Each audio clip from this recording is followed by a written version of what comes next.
మన Chiranjeevi vascular and multi speciality hospital దేశంలోనే best vascular and endovascular facilities and all multi speciality care. మామూలుగా peanut butter చేసుకుంటూ ఉంటాం మనం. పీనట్ తోటి అంటే పల్లీలతోటి పిల్లలకి రొట్టెల మీద కానీ బ్రెడ్ మీద కానీ స్ప్రెడ్ చేసుకునేందుకు. అలాగే దాంతోపాటుగా ఆల్ నట్ బటర్, అన్ని నట్స్ వేసుకుని చేసే బటర్. ఈ బటర్లో మనం బాదాములు వేసుకోవచ్చు, తర్వాత పల్లీలు కొంచెము, ఫ్లాక్ సీడ్స్, తర్వాత నువ్వులు, జీడిపప్పు, వీటితో పాటు మన దగ్గర ఉంటే వాల్నట్స్ కూడా వేసుకోవచ్చు. అన్నీ తలా ఒక 50 గ్రాములు లేదా 100 గ్రాములు విడివిడిగా వేయించాలి. గ్రైండ్ చేసేటప్పుడు కలిపి గ్రైండ్ చేసేసేయచ్చు. చూసుకుని చేయాలన్నమాట, ఎలా అన్నీ అవుతున్నాయా లేదా అని. ఒకసారి ఒక్కొక్కటి వేయించి చూపిస్తాను. ప్రతిదీ ఏంటంటే కొంచెం దోరగా చక్కగా కమ్మని వాసన వచ్చేలాగా వేయించాలి.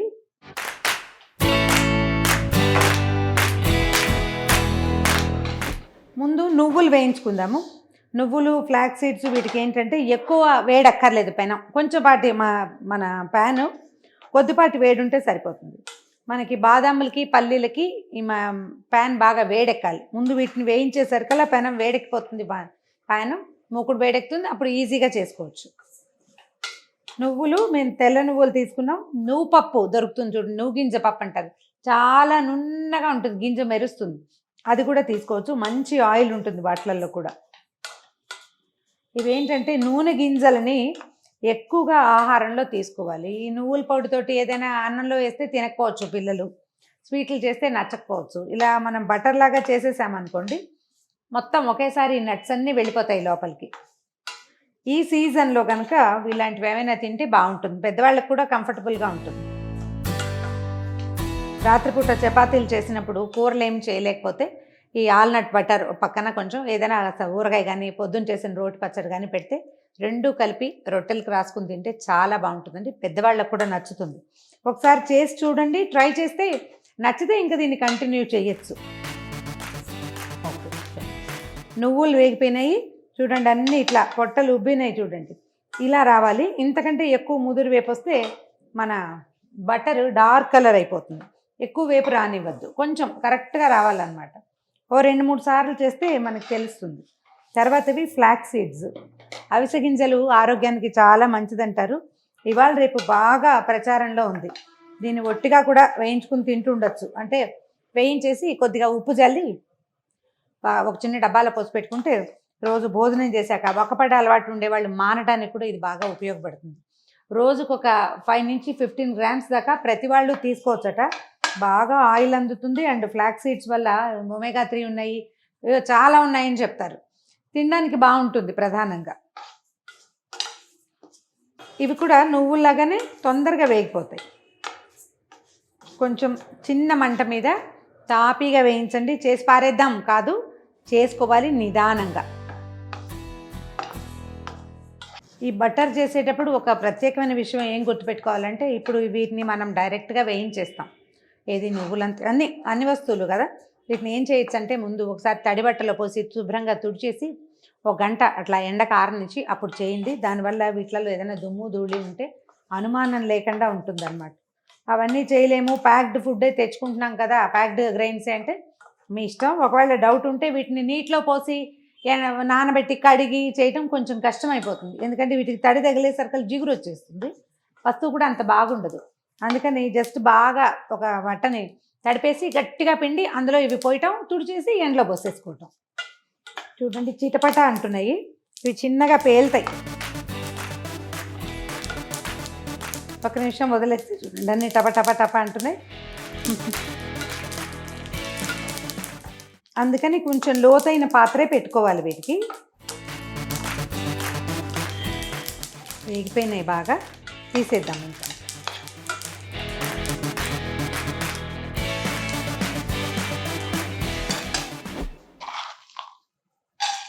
జీడిపప్పు వేద్దాం. ఇది కూడా కాజు బటర్ కూడా బాగుంటుంది, చాలా చిక్కగా వస్తుంది. అయితే మనం ఒట్టి కాజుల బటర్ చేసుకుని తినలేం, అంత గొప్పగా ఉండదు రుచి. తక్కువ వేస్తున్నాం అన్నమాట. ఇది కాజుతోటి ఏమవుతుందంటే చాలా స్టిక్కీనెస్ ఎక్కువ వస్తుంది. కొద్దిగానే, అంటే మన పెద్దవాళ్ళు ఎలా చెప్తారంటే కాజు ఎక్కువ తింటే కొంచెం పైత్యం చేస్తుంది అంటారు. బటర్లో ఒక టెక్స్చర్ని యాడ్ చేయడానికి కాజులు వేస్తున్నాను నేను. మనం వాల్నట్స్ కనుక వేసుకున్నట్టయితే అన్నీ సమానంగా తీసుకోవచ్చు, తలా ఒక 100 గ్రాములు చొప్పున వేసేయచ్చు. పెనం వేడిగా ఉంది. మనము అంటే ఎక్కువసేపు వేగవలసిన వస్తువుని చివరికి వేసుకుంటే వేడి కలిసి వస్తుంది అనమాట మనకి. జస్ట్ ముక్క విరిగితే చాలు మనకి. తీసేద్దాము. అయితే మనం ఫ్లాక్ సీడ్స్, నువ్వులు, జీడిపప్పు లేదా వాల్నట్స్ కలిపి వేసుకోవచ్చు. కానీ బాదాములు, పల్లీలు వేసినప్పుడు మాత్రం ఒక జాగ్రత్త వహించాలి. వీటికి కొంచెం పైనున్న తోలు ఊడొస్తుంది. పల్లీలు ఎలాగో పుట్టిగా తీసేస్తాం కదా, ఇది కొంచెం వస్తుంది. అందుకని వీటిని విడిగా వేరే పళ్ళెల్లో వేసుకుని ఒక మాట పొట్టంతా తీసుకుని దులిపేసి అప్పుడు అన్నీ కలిపి గ్రైండ్ చేసేయచ్చు. ఈ బాదాములు ఈ సీజన్లో అంటే శీతాకాలం తినవలసిన నట్స్లో ముఖ్యమైనవి నువ్వులతో పాటు బాదాములు కూడా. ఇవేంటంటే నువ్వులు కనీసం ఒక 2-3 స్పూన్లు తినాలి. బాదాంలో ఒక 4 గింజలు తింటే చాలు. అది రాత్రిపూట కాస్త నానబెట్టి పొద్దున్నే ఆ పైన తోలు ఒలిచేసి తినడం అలవాటు చేస్తే బాగుంటుంది. పిల్లలకైనా పెద్దవాళ్ళకైనా.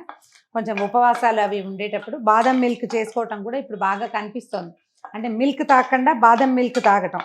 అది తాగినా తాకపోయినా రోజు ఓ 4 గింజలు, ఇంటిల్లి 10, నలుగురు ఉంటే 4 16 లేదా ఒక 20 గింజలు నానబెట్టుకోవటం, పొద్దున్నే తినేయటం. ఎవ్రీడే తింటే ఏంటంటే స్కిన్కి, శరీరానికి కావాల్సినటువంటి నూనె అందుతుందని చెప్తారు. ఈ తోలు తీయాలా వద్దా అనేది అది ఎవరి ఇష్టం వాళ్ళదేనండి. కొంతమంది ఆ పైన చర్మంతో సహా తినేస్తారు. నాకు కూడా పెద్ద నచ్చదు, ఆ పైన తీసేయాలనిపిస్తుంది. దాదాపుగా వేగిపోయినాయి. ఇవేంటంటే మిగిలిన వాటిలాగా గింజలు ఈ పగలటము, పేలటం అవి ఉండవు. ఈ పై పార్ట్ కొంచెం ఇట్లా చూడండి నల్లబడుతోంది. అదే ముదిరిన లక్షణం అనమాట. ఓ 2-3 సార్లు చేస్తే మనకు తెలిసిపోతుంది వేగిందా లేదా అని. ఇదిగో చిన్నగా టప్పమంటుంది. ఆ పై చర్మం పగులుతుంది అనమాట. సన్నగా టప్ టప్ అని శబ్దం వస్తుంది. అది గమనించుకుని తీసేయాలి. మంచి వేగిన వాసన వస్తుంది. ఇవి సువాసన వచ్చేదాకా, పై చర్మం పగిలినట్టు తెలిసేదాకా వేయిస్తే సరిపోతుంది. తీసేద్దాం. ఇవి చల్లారాక నలిపితే కొంత మటుకు అంటే పార్షియల్గా మొత్తం పోదు, పొట్టు పోతుంది కొంత మటుకు. తీసేద్దాము.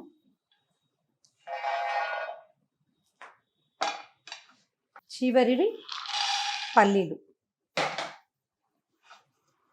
వీటికి అన్నిటికంటే ఎక్కువ వేపు కావాలి, కొంచెం ఓపికగా వేయించాలి, లేకపోతే పచ్చి ఉండిపోతుంది. ఒకవేళ మన దగ్గర పీనట్ బటర్ ఉంటే మళ్ళీ పీనట్స్ ఎందుకు ఇందులో అనుకోకండి. ఇదేంటంటే బటర్కి మంచి టెక్స్చర్ వస్తుంది పీనట్స్ వల్ల. జీడిపప్పు, పీనట్ రెండు కలిస్తే చాలా మంచి టెక్స్చర్ వస్తుంది. మనం ఇలా పీనట్ బటర్ చేసుకున్నట్టుగానే బాదాముల బటర్ కూడా చేసుకోవచ్చు. బాదం బటర్ కూడా, ఆల్మండ్ బటరు, అది కూడా మంచి రుచిగా ఉంటుంది. మనకు నచ్చితే ఒట్టి బాదాంలే ఓ 1/4 కిలో బాదాములు వేయించేసుకోవటం, కొంచెం బాగా చల్లారించి కాస్త పొట్టు నలిపితే కొంత మటుకు వచ్చేస్తుంది. దాన్ని గ్రైండ్ చేసేయటం, సేమ్ పీనట్ బటర్ లాగానే ఒక 1/2 స్పూన్ ఉప్పు వేసి కొంచెం నూనె వేసుకోవటం. నువ్వుల నూనె కంటే వేరుశనగ నూనె నేను ప్రిఫర్ చేస్తానండి. బాదం బటర్లో కూడా నూనె వేసుకోవచ్చు. లేకపోతే మనం ఒక పని చేయొచ్చు. ఈ క్లారిఫైడ్ బటర్ అంటే మన సాల్టెడ్ బటర్ ఉంటుంది కదా, పిల్లలు వీటి మీద బ్రెడ్ మీద వాటి మీద రాసుకుంటారు. మనం పావు భాజీ అవి కాలుస్తాం, టేబుల్ బటర్ అంటారు. అది కొంచెం యాడ్ చేసినా కూడా బాగుంటుంది. మనం ఇన్ని రకాల గింజలు వేయించుకోవాలనుకోండి, దీనికి ఇలా ఒట్టిగా ప్యాన్లో వేయించుకోవటం, మూకుడులో వేయించుకోవటం కాకుండా ఒక ఈజీ మెథడ్ ఉందండి. ఈ టేబుల్ సాల్ట్ ఉంటుంది కదా, మన టాటా సాల్ట్ లాంటి ఏదో ఒక సాల్ట్, ఆ సాల్ట్ పోసేయండి మూకుడులో. కొంచెం పెద్ద ఇనప మూకుడు పెట్టుకోండి. అందులో మనం ఫ్లాక్ సీడ్స్, నువ్వులు, పల్లీలు, బాదాములు సమస్తము వేయించేసుకోవచ్చు. ఉప్పులో వేయించటం చాలా మంచి మెథడ్. ఏం లేదు, జస్ట్ చల్లారిపోయాక దాన్ని ఉప్పుని వేయించేసుకోవాలి. దానికి ఏం చేయాలంటే ఫస్ట్ పల్లీల్ని వాటిని వేయించుకోవాలి. పెద్ద గ్రెయిన్స్ని ముందు వేయించేసుకోవాలి. పెద్ద గ్రెయిన్స్ తీసేసుకుని ఆ ఉప్పు కొంచెం వేడిగా ఉంటుంది చివరికి, అప్పుడు చిన్న చిన్న గ్రెయిన్స్ని వేసుకుంటే ఉప్పుని జల్లించుకోవాల్సి వస్తాం. చిన్న గ్రెయిన్ తీయాలంటే ఇట్లా తీస్తే రాదు కదా, కొంచెం చికాగ్గా ఉంటుంది. పెద్ద పెద్ద గ్రెయిన్స్ అయితే అంటే మన పల్లీలు, బాదాంలు, జీడిపప్పు, వాల్నట్స్ కూడా వచ్చేస్తాయి. కానీ నువ్వులు, ఫ్లాక్ సీడ్స్ వేయించినప్పుడు మాత్రం జల్లించాల్సి వస్తాం. అవి రెండింటిని చివర వేసుకుంటే ఈవెన్గా వేగుతాయి. అవి ఒకటి ఎక్కువ తక్కువ, కొన్ని రంగు ముదురు రావటం, 2 లేత రంగు లేకుండా ఒకేసారి చక్కగా వచ్చేస్తాయి. ఇదివరకు ఇసుకలో వేయించేవాళ్ళండి. నాకు తెలుసు, ఈ బయట మనం చేపల దగ్గర కూడా వేయించుకోవడానికి తీసుకెళ్తుండేవాళ్ళు. రాగులు అవి కూడా వేయించుకోవచ్చు. అవి ఏవైనా సరే మనం ఉప్పుతో వేయించుకోవచ్చు. జల్లెట్లో పోసేస్తే ఉప్పు అంతా వచ్చేస్తుంది, గ్రెయిన్ పైకి ఉండిపోతుంది. చూడండి ఒకసారి, ఐడియా చూస్తే తెలుస్తుంది. పల్లీలు కూడా దాదాపుగా వేగిపోయినాయి. తీసేద్దాం పల్లీలు కూడా. స్టవ్ ఆపేస్తాను. ఈ వేడికి ఇవి సర్దుకుంటాయి. ఇది కొంచెం చల్లారాక ఈ సింపుల్ ఏం లేదు, దీన్ని పొట్టు తీయటము, బాదాములు కూడా ఒకసారి నలిపేసి కొంచెం చెరిగితే ఆ చుట్టూతా ఉన్న పొట్టు చాలా మటుకు వచ్చేస్తుంది. అప్పుడు ఈ రెండు, తర్వాత మనం ముందుగానే వేయించి పెట్టుకున్న నువ్వులు, ఫ్లాక్ సీడ్స్, జీడిపప్పు కలిపి మొత్తానికి చిన్న అంత మట్టి మిక్సీ జార్లో వేసేసి బాగా తిప్పేయండి. మొదటే ఉప్పు అది వేయద్దు, అది బాగా మెత్తబడిపోయిన తర్వాత అది గట్టిగా అవుతుంది. అంటే మిక్సీ తిరగనని మొరాయించే సమయానికి ఉప్పేయండి, లూజ్ అయిపోతుంది, కొంచెం ఫ్రీగా తిరుగుతుంది. అది తిరగటం మొదలుపెట్టాక ఒక 3-4 స్పూన్ల నూనె కానీ, అదే పల్లి నూనె కానీ లేకపోతే బటర్ కానీ వేయండి. ఐ ప్రిఫర్ నూనె, చాలా బాగుంటుంది, ఎక్కువ రోజులు నిలవ ఉంటుంది కూడా. ఇదిగో మన కమ్మని ఆరోగ్యవంతమైన the best butter in the world. మొత్తం నట్స్ అన్నీ కలిపి చేసేసుకున్నాం. ఇంకా ఏమైనా నట్స్ యాడ్ చేయొచ్చు మన టేస్ట్ని అనుసరించి. ఇది లైట్గా కావాలంటే, తెల్లగా ఉండాలంటే బాదాంలు, నువ్వులు పెంచి ఫ్లాక్ సీడ్స్ని కొంచెం తగ్గించుకోవాలి. జనరల్గా అన్నీ ఒకే రేషియోలో తీసుకోవచ్చు. మన టేస్ట్ అనుసరించి రేషియోని మనకి మనమే, అంటే ఎవరిది వాళ్ళే సెట్ చేసుకోవచ్చు. దీనికి కొలతలు అలాంటివి ఏమీ లేవు. జస్ట్ మన టేస్ట్ అనుసారం కొలతలు మార్చేసుకోవచ్చు.